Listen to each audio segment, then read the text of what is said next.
I'm considered unreliable, yet I show up for you.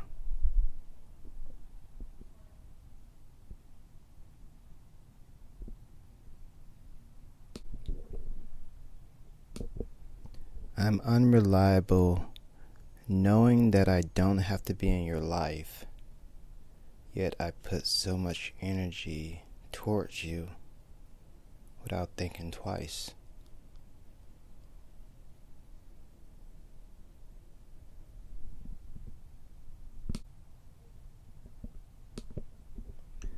To what degree do we base our assumptions on?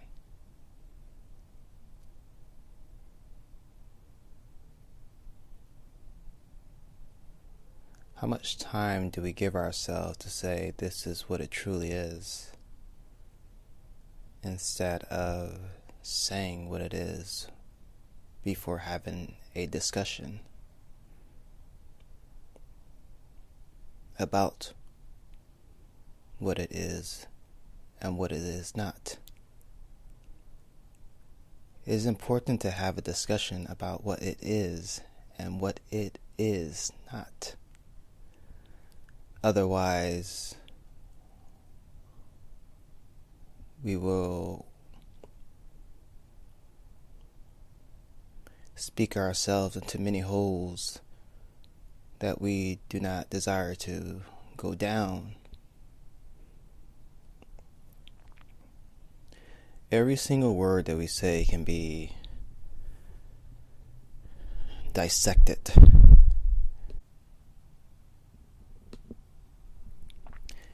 And I'm not sure how much of that recorded because I looked down and the button was flashing, meaning it was paused, which means that it doesn't matter what was said before, because it is important to hear what is being said now as we expand our horizons and find new words to say that does not contradict the words from the other day. However, it's a tricky situation when the words are fucked in the first place. Then everyone has their own interpretation of such word, when my interpretations are normally not harsh nor destructive towards another, because I understand what it will be doing for myself to speak in such ways towards others and to do things that does not benefit others.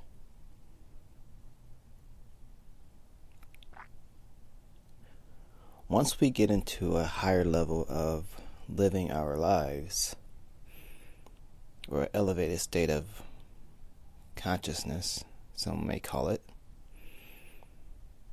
our habits tend to shift towards the greater benefit of society and not just the greater benefit of an unknown set group of people who we continue to work for and struggle.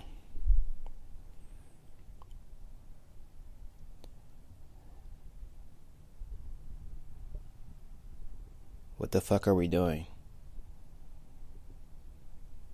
Who are we talking to? How often do we talk to ourselves without fighting ourselves? When we fight ourselves, it's easy for others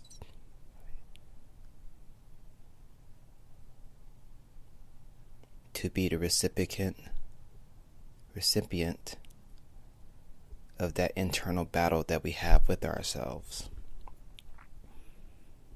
A lot of people don't know where the fuck it's coming from. They say, wow, I just want to assist you. And all of a sudden, I'm the bad person.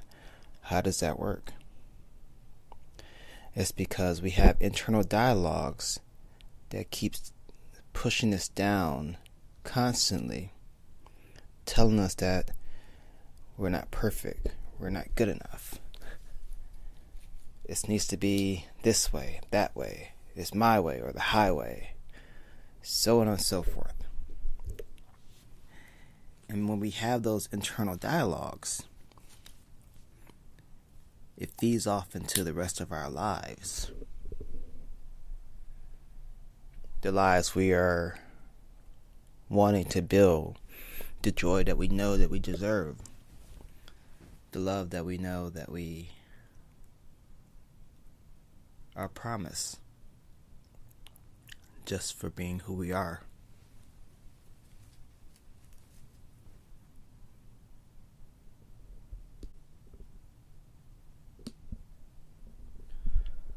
What happens when we use love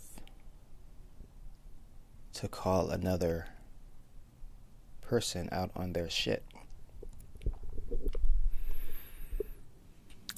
This is what happens.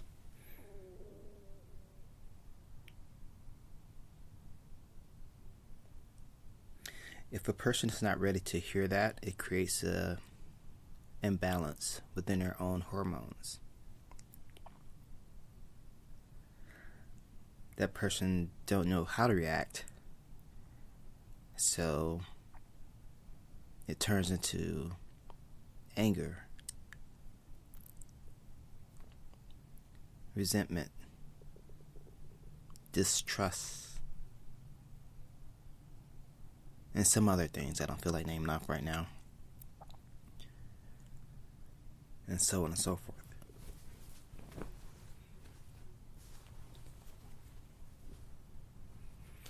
What do we do about this?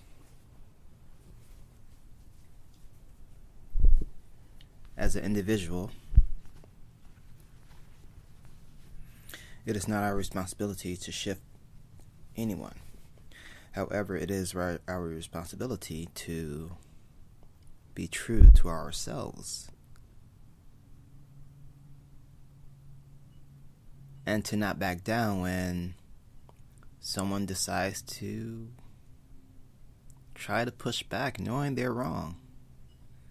But then again, they're not wrong, because each person has their own reality. It's just that they haven't seen another way because of the circumstances they may be in, the life they've been living for such a long time. Until someone comes along with a greater message of togetherness, and that message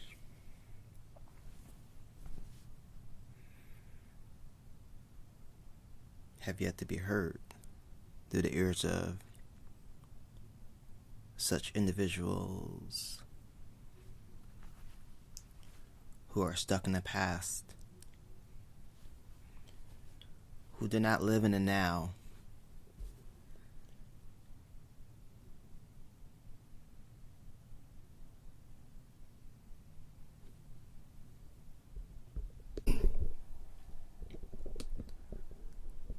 what happens when we allow ourselves to be a witness to the lives of another? How would we go about our day knowing that the person that we are reviewing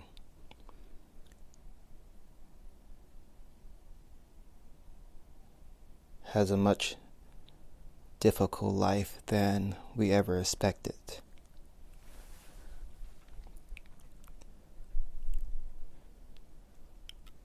What happens when we actually go explore the past of another?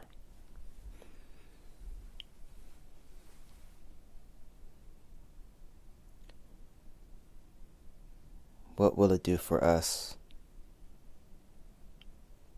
in all the bullshit that we might have thought about the other person. When we see who the person is through visualization,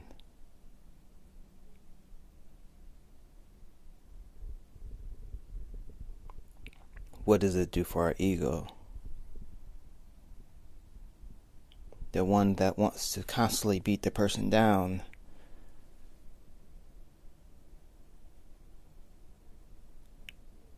saying that they are unreliable or not a people's person or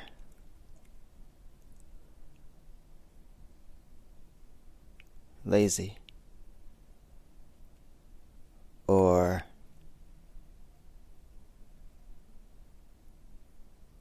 deceptive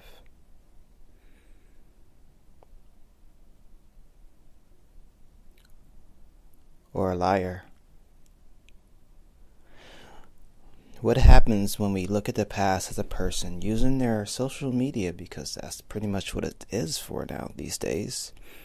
It's a history book to go back and see where a person comes from. How did they live their life at one point in life? And are they doing the same now? Or did they improve? Or did they go the other way? One thing I could say about social media is it speaks tons about us, yet nothing at all.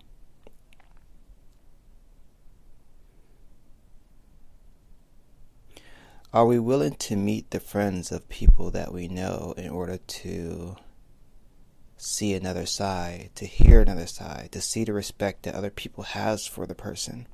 Or do we want to shit over the person that other people have respect for because of our own shit in our own lives? Something to think about.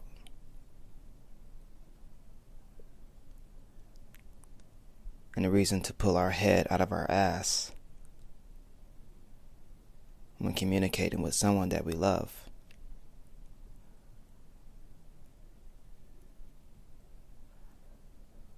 Because communication takes time.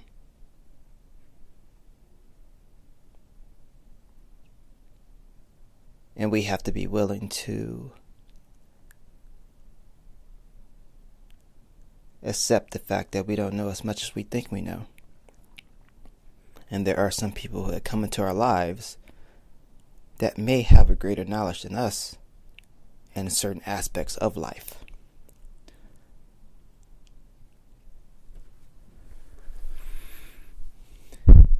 It is important to note the reflections, or shall I say,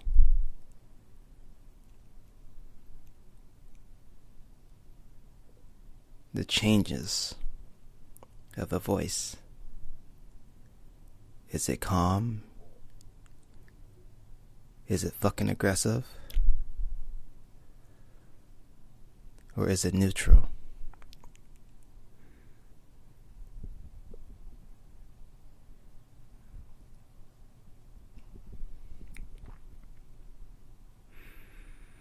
Part of opening up is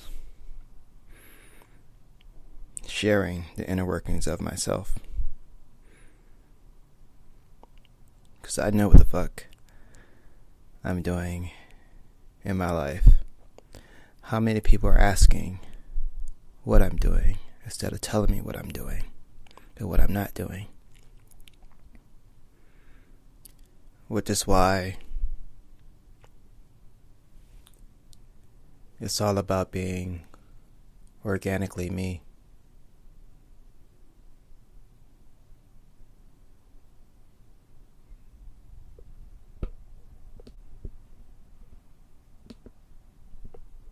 www.roshanwoods.com